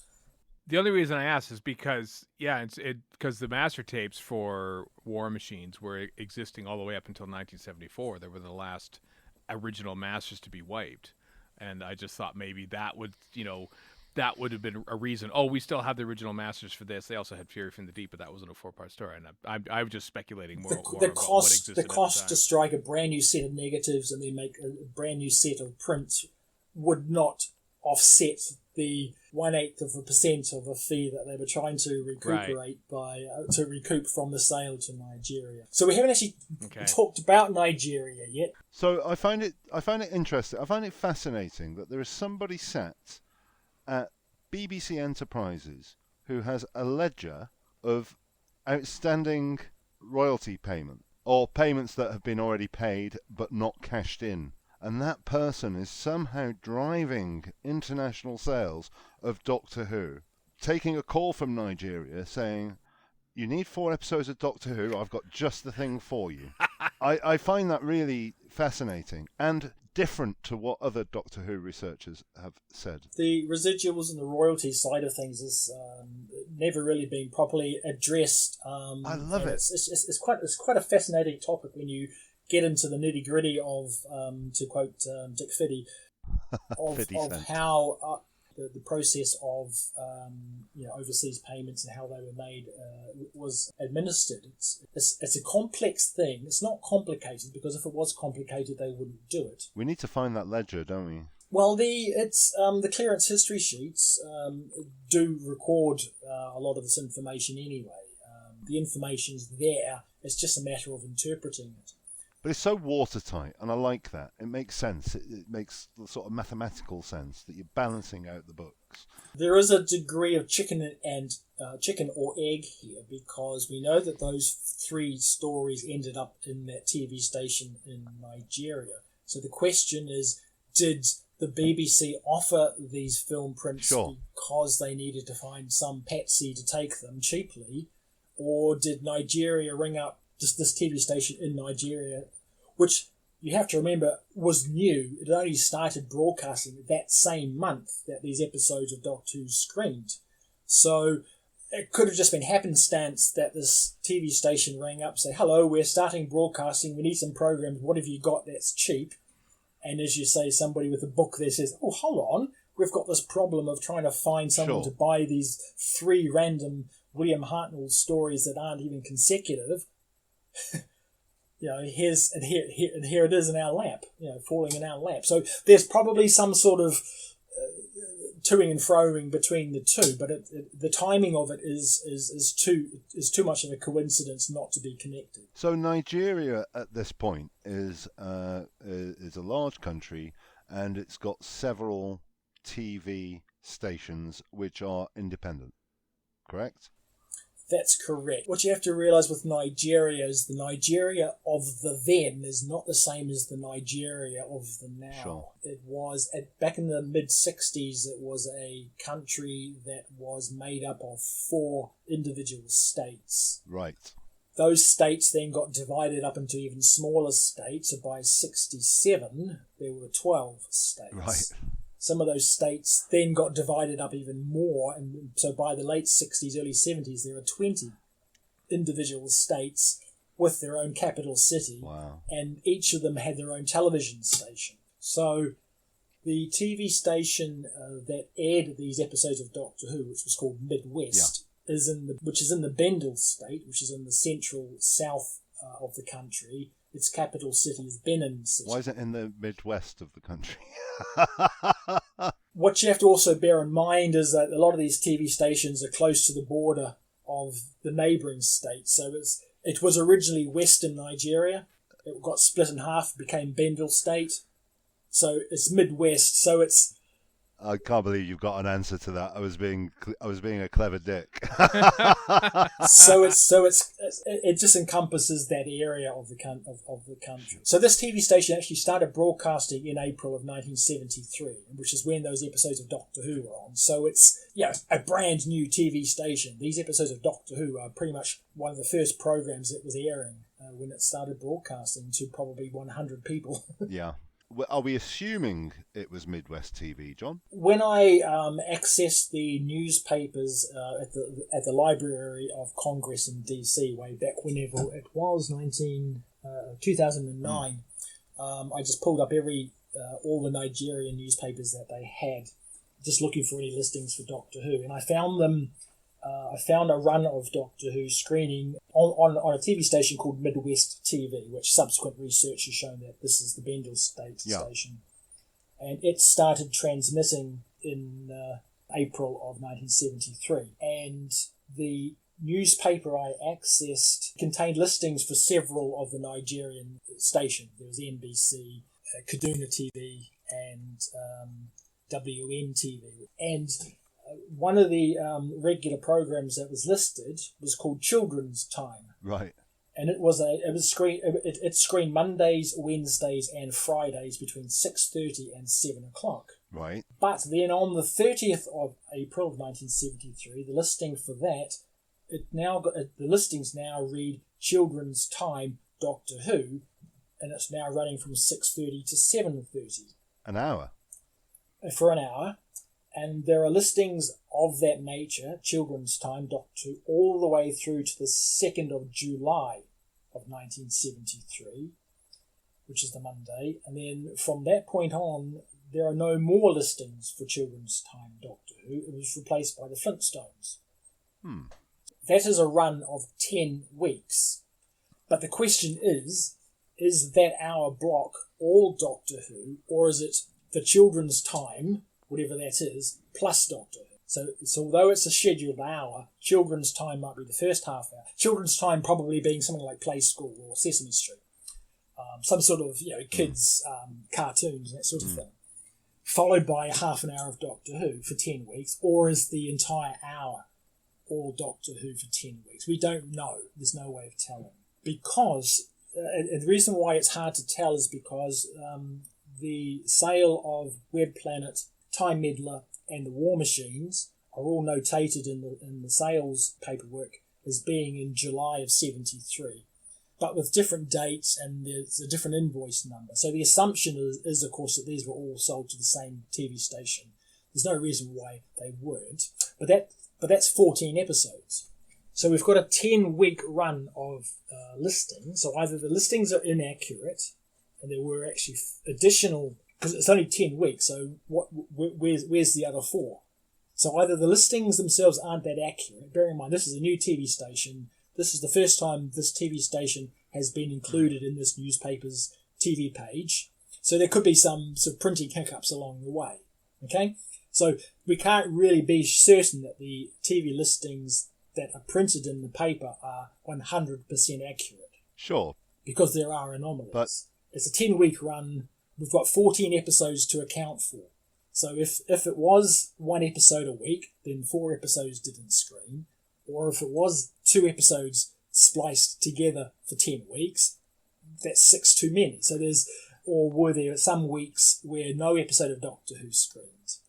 Because you've got the oddity too that when the film prints for the War Machines were recovered from Nigeria, there were additional edits. I was going to ask you about this. I've seen this alluded to. Like, was it 2 and 3? Wasn't like the cliffhanger for 2 was missing, the cliffhanger to part 2 is missing, and the recap in part 3 is missing, and it's the sequence where the War Machine is sort of banging against some boxes, which kind of makes you wonder whether the reason why that's missing is that's where they spliced 2 episodes together. But I have to question that, because why would you splice 2 and 3 together? Surely you would splice 1 and 2 together and 3 and 4 together.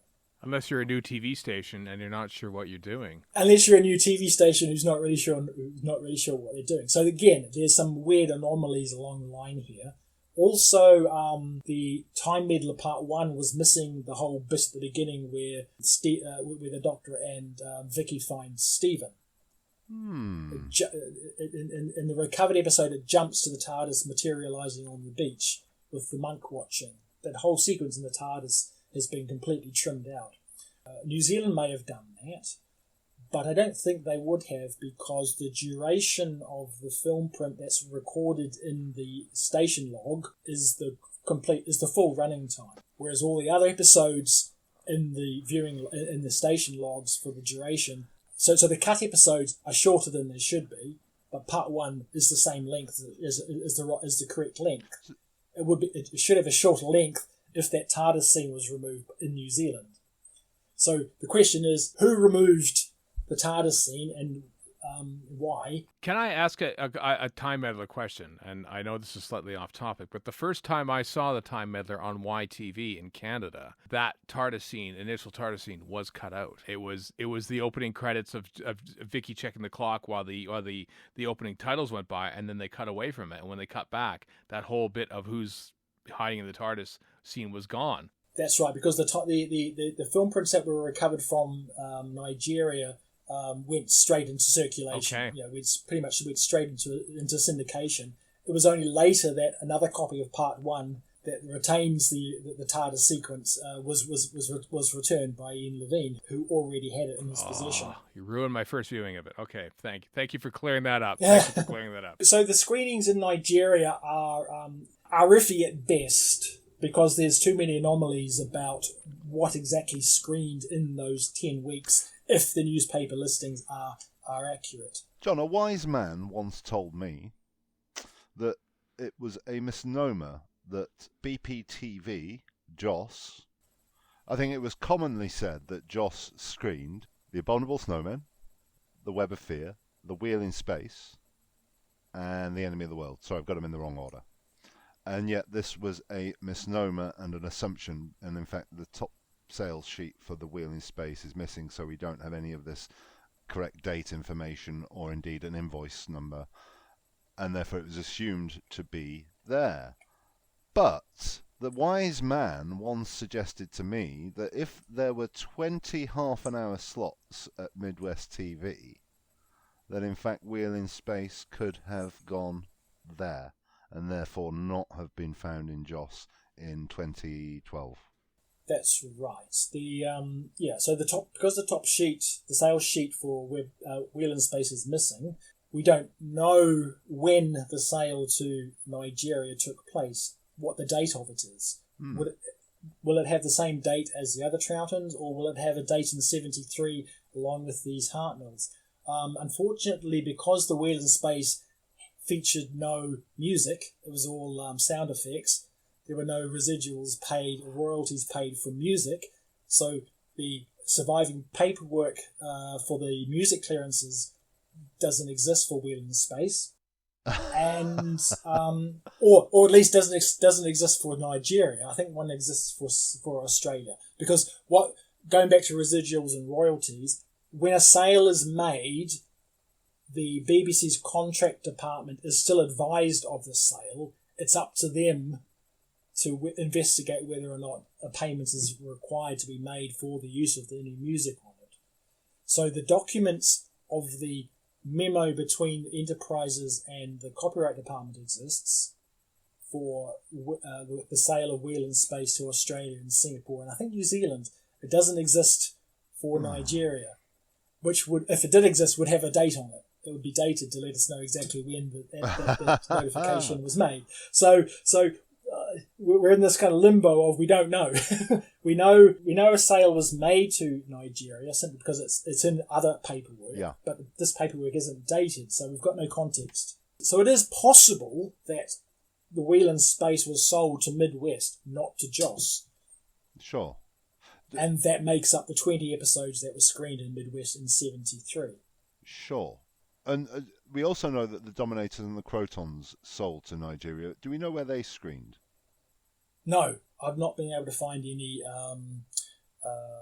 I've looked in a lot of Nigerian newspapers, but I've not been able to find any listings at all for Doctor Who in that period. Doesn't mean anything, of course, because a lot of the newspapers that were published in those days in the TV listings are very haphazard. There's lots of gaps. There's a lot of either the newspapers are missing or that particular TV station isn't listed on that page. So there are a lot of gaps in our knowledge of when and where these stories actually aired.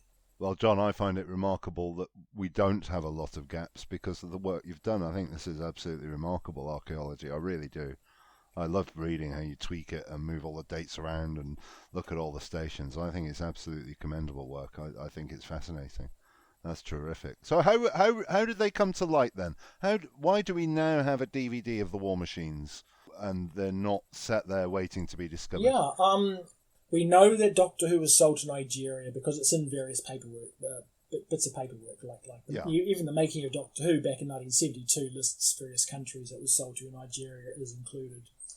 And mind you, back in those days, it was an assumption that Doctor Who was sold to these countries from day one, and these countries screened every single episode all the way from Hart all the way through to McCoy. Yeah, that's why. But subsequent research has proven that it was sold in blocks and bits and pieces over the years. Yeah. So I think the assumption was that when it came to light that Nigeria may still be screening Doctor Who in the early 1980s, because there was a radio broadcast, I think it was on BBC Radio 2, where somebody phoned in or was being interviewed who made a strange comment about having been to Nigeria and made the comment that TV was so backwards there that they were still screening Patrick Troughton episodes of Doctor Who. Which made several people within the fandom's ears prick up, no doubt. Yeah. That led to Ian Levine, with the aid of a teletext or a fax machine or whatever, and other people at the BBC from telexing various TV stations around the world to see if they've got any episodes of Doctor Who.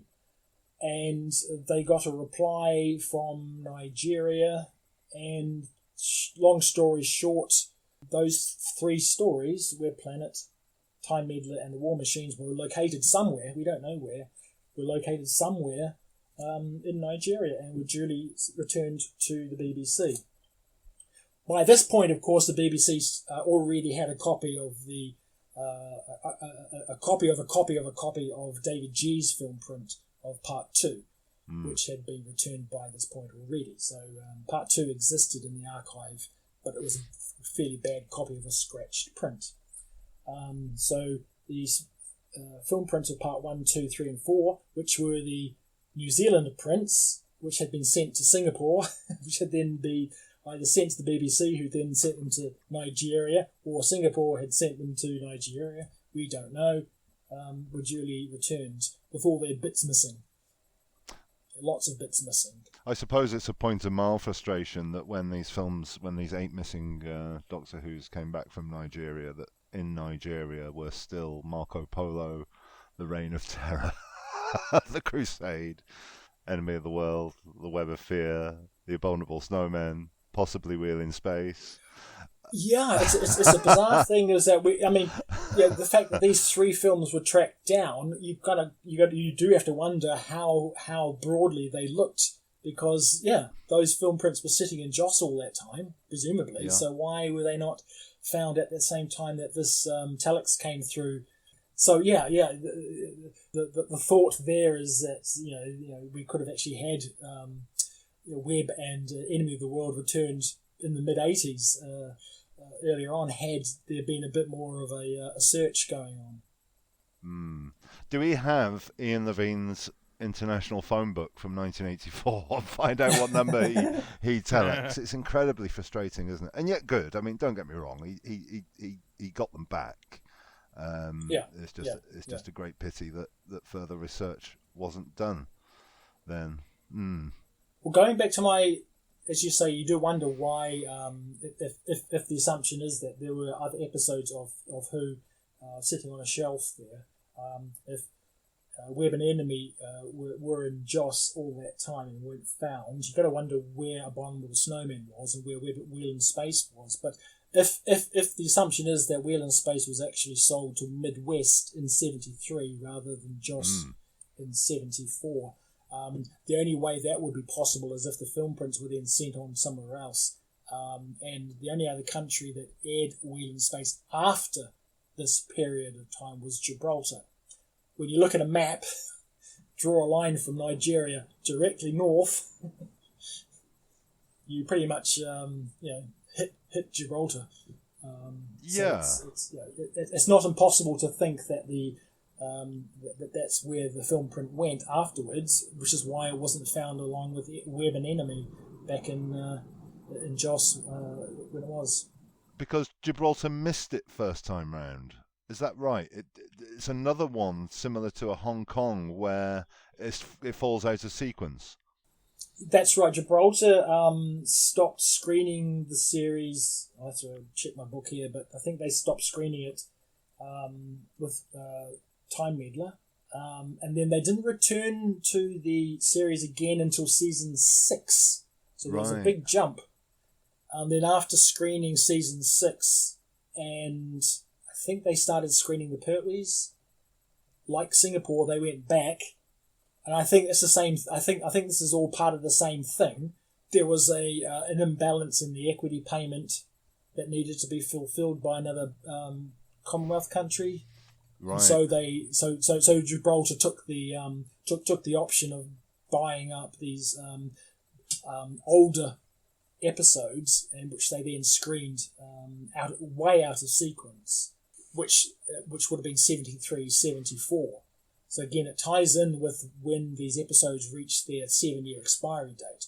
Pretty much seasons 3, season 4 all expired in 72, 73. So it's 7 years from that point on. If you do the maths and the calculations, all these Troughton stories were expiring in 74, 75, 76.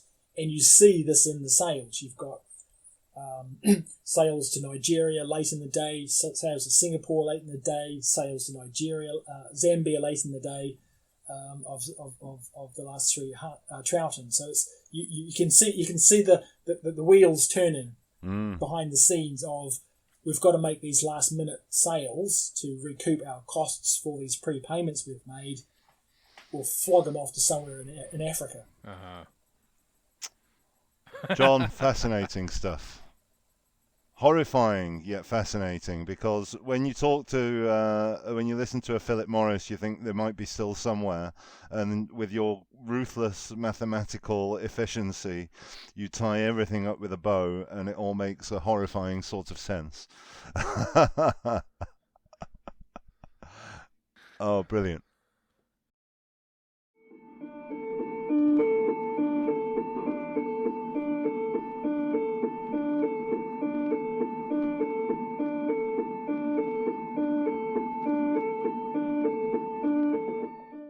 Well, that concludes our look at the war machines. Stephen Shapansky from Radio Free Skaro, you are a pleasure to podcast with. And John Preddle, wow, that is the most thorough account of print sales and bicycling ever recorded, I think.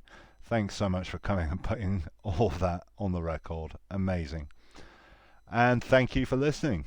If you've enjoyed it, please find some time to review us on Apple Podcasts. 5-star written reviews count more than listens and help to propel us up the chart, which in turn helps more people to find us. I'd like to offer sincere thanks and love to our executive producer, Signor Ricardo Tipple. Also thanks to our wonderful cover artist and editor, B. Garrido, whose whizzy-wazzy Doctor Who target artwork can be found at bgarridoart.weebly.com.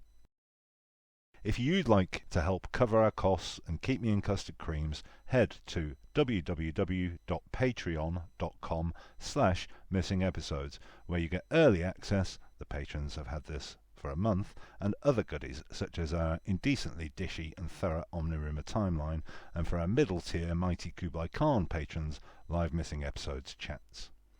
Speaking of whom, many thanks to all of our patrons, but especially Andy Kitching, Anthony Carroll, Anthony Wayner, Bedweer Gullidge, Chris Phone, David Matthewman, Dean Poole, Dietz Easterwood, Gary Gillett, Harry Townsend, Jess Jerkovic, Jim Balls Trenouden, Jonathan Molyneux, Matthew, Paul Cook, Ray Badrick, Sarah Irving, Simon Exton, Simon Whitehead, Sinead Morse, Stephen Moffat, Stuart Boyles, and Tim Arding. But if Patreon isn't for you, you can always tip at kofi.com/missingeps, and it's always worth finding the podcast on our YouTube channel, as occasionally you can see my ugly mug and throw rotten fruit at the monitor for not turning out episodes often enough. I'm also on Twitter at Doctor Who Podcasters with a DR, and we have a Facebook page. Anyway, podcaster extraordinaire Stephen Shapansky, thank you. Please come back soon. And John Preddle, the best Doctor Who researcher on the planet, that was amazing. Say bye-bye. Bye. Bye.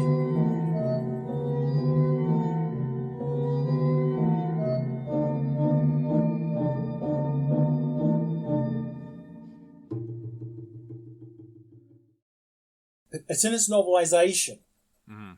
They've actually got legs. So I think his idea was that these would be more like robots rather than machines, tanks.